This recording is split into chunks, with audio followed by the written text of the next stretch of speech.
Olá, eu sou o Marcos Valério XR. Hoje é madrugada de 8 de novembro de 2019 e estou gravando aqui nessas condições exóticas de iluminação, né? É porque deu vontade de fazer uma breve reflexão aqui a respeito da tendência da internet em se tornar cada vez menos um local de leitura e mais um ambiente de apreciação de vídeos, porque quem acessa a internet há mais tempo, como eu, desde 96, ou seja, já lido com a internet há 23, 24 anos, testemunhou essa transformação. Observou que houve época que a internet era um ambiente de leitura, era para você ler textos. Até porque no começo tinha muito envolvimento, muita participação de universidades, então existia um foco nessa leitura de texto, até porque a velocidade era muito baixa, até imagens eram difíceis de carregar, né? Mas texto sempre foi fácil, sempre foi leve. Então lia-se muito na internet. E meu primeiro contato foi assim, né? Basicamente leituras. Demorou muitos e muitos anos para a gente começar a ter algumas imagens em qualidade um pouco melhor, algumas imagens animadas. Os vídeos foram uma coisa que foram sendo colocadas muito gradualmente. Até mesmo o áudio era difícil. Mas essa internet de hoje, que nós conhecemos, que é repleta de audiovisual, de vídeos de alta qualidade, isso é uma coisa recente. Isso aí mal tem 10 anos.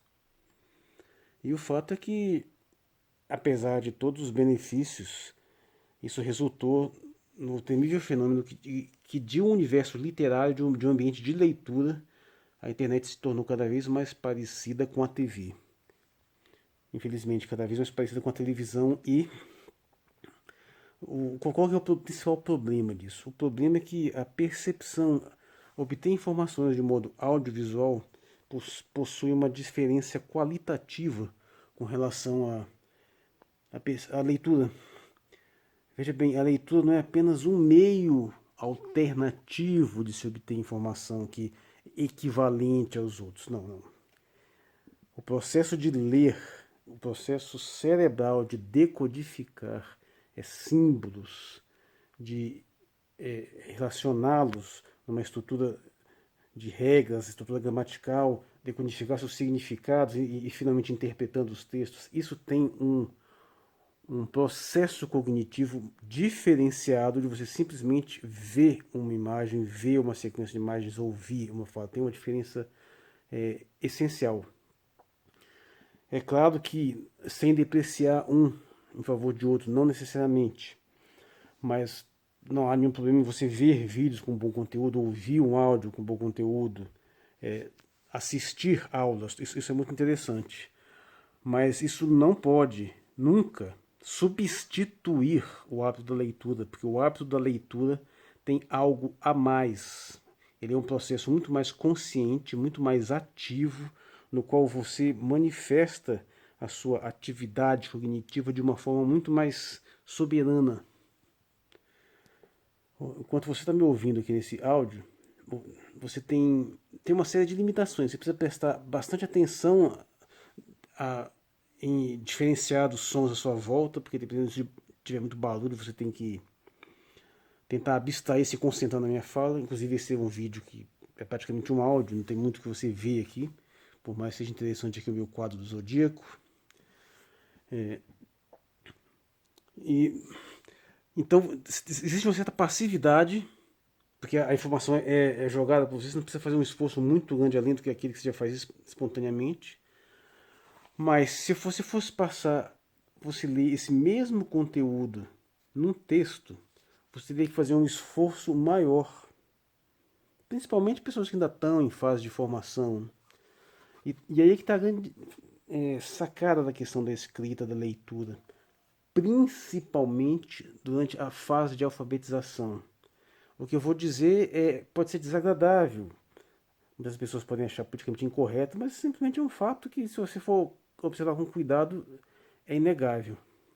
Uma pessoa analfabeta, que ela não é apenas alguém que não lê textos, mas que pode obter informação de forma equivalente por outros meios.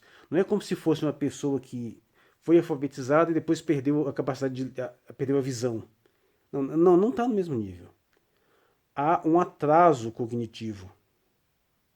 Claro que pode ser compensado por outras formas, mas de uma forma geral, quem não aprendeu a ler não desenvolveu uma série de competências cognitivas que lhe dão uma vantagem em termos de inteligência mesmo.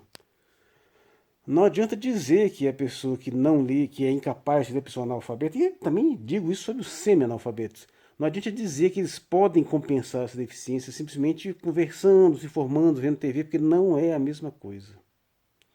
E daí você extrai a consequência principal dessa TVização da internet. Né? Passa a ser um local onde cada vez mais a informação é consumida passivamente. Porque muita gente, quando vai ler, lê textos muito pequenos, lê tweets, pior, memes. E fica muito mais fácil de manipular uma pessoa que não tem uma postura ativa, cognitivamente ativa. Não que, que a pessoa que tem uma leitura maior esteja minimizada, não, de forma alguma. Também não se pode cair nesse preciosismo de achar que o simples fato de você ler te dá uma superioridade. Não, o simples fato de ler, não. O que estou dizendo é que a leitura é condição necessária para o desenvolvimento de certas aptidões cognitivas, mas não é condição suficiente. Não basta ler, tem que ter alguma coisa a mais. Agora, de um modo ou de outro, tem que ler. Você tem que ter esse hábito de leitura. E as pessoas que leem pouco também sofrem desse problema.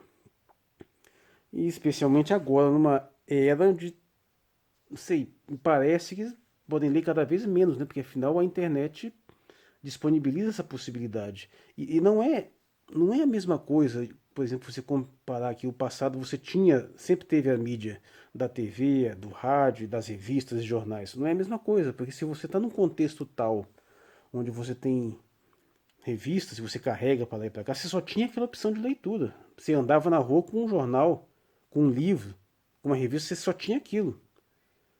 Mas quando você está com o seu dispositivo, que nem eu estou aqui na minha mão agora, você tem outras opções. Então, você escolher ler nesse dispositivo é um ato de vontade mais forte. É diferente de você não ter opção. E a maioria das pessoas vai escolher ver coisas mais fáceis, vai escolher ver vídeos, ou jogar, ou qualquer outra coisa. Então eu tenho que, passada essa fase de desenvolvimento, a internet hoje acaba enfraquecido no sentido de estimular as pessoas a melhores hábitos de busca de informação. É mais fácil ser manipulado por audiovisual.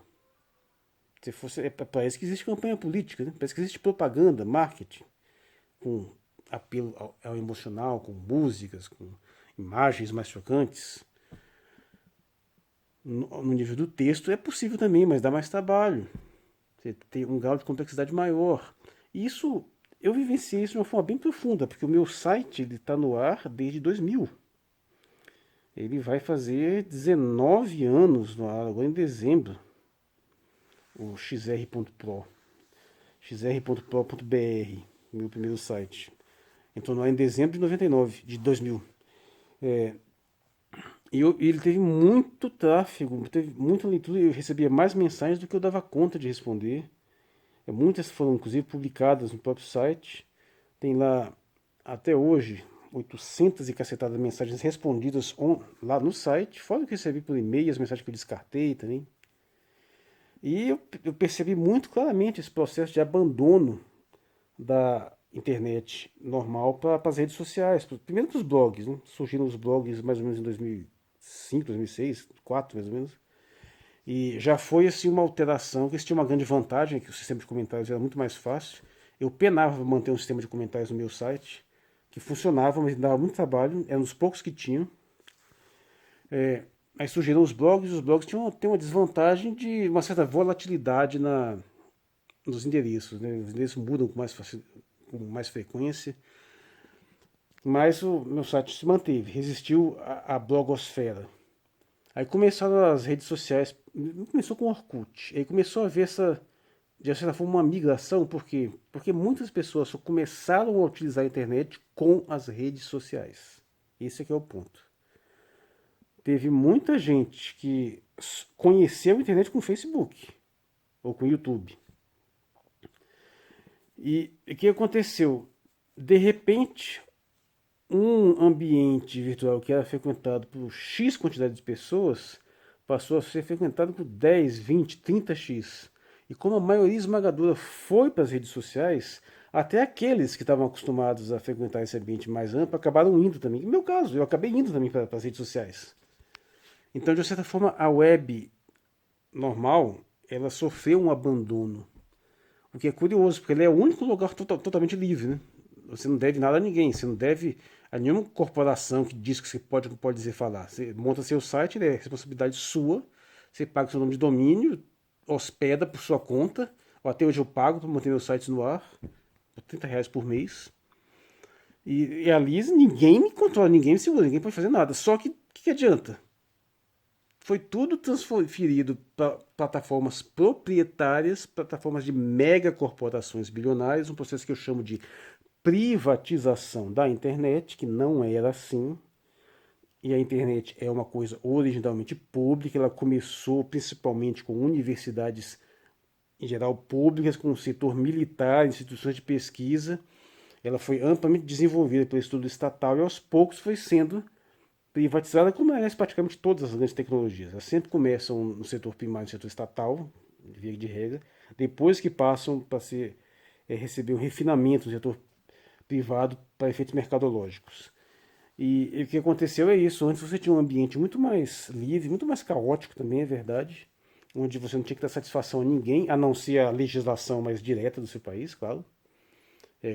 Algumas coisas sempre foram perseguidas na internet, como por exemplo pornografia infantil, como incitação ao suicídio, terrorismo, essas coisas sempre foram duramente combatidas, não era uma terra de ninguém também. Mas o grau de liberdade na web normal, no meu site eu posso fazer o que eu quiser. Nas redes sociais não é assim, existe um policiamento do discurso. E esse policiamento obedece aos interesses de uma mega corporação. E curiosamente, todas as megacorporações têm o mesmo molde de pensamento. Todas elas têm as mesmas opiniões sobre as coisas. Todas elas são politicamente corretas. Todas elas são progressistas nesse sentido. Todas elas têm uma certa restrição contra o conservadorismo. Ou seja, esse processo de privatização, sem surpresa nenhuma, reduz o grau de liberdade de pensamento. Apesar de que ele, em contrapartida, te dá meios de expressão maior, de alcançar mais pessoas. Tem esse dilema. Esse vídeo que você está vendo no YouTube, evidentemente, é um sinal claro disso. Eu passei a usar mais o YouTube porque foi uma forma de conseguir alcançar mais pessoas. Porque realmente, só pelo meu site hoje, praticamente não tem mais visitantes. Eu já tive tive tráfegos monumentais. Eu tenho 2 sites, na verdade, né? O evo.bio ainda está no ar e não vai ser tirado. Mas o fato é que houve essa apropriação pelas grandes corporações da internet. E eu, por exemplo, se alguém perde a conta numa rede social, a situação fica bastante complicada. Por exemplo, eu nunca sofri uma punição no Facebook. E olha que eu não poupo palavras. Todo mundo sabe que eu sou extremamente antifeminista, critico duramente esse progressismo cultural que nós temos, apesar de eu ser fortemente progressista econômico. E as minhas críticas são duras. E eu nunca sofri uma punição, apesar da política da plataforma ser claramente feminista.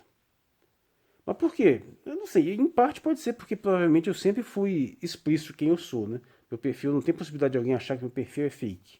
É um dos perfis mais antigos também, diga-se de passagem, do Facebook.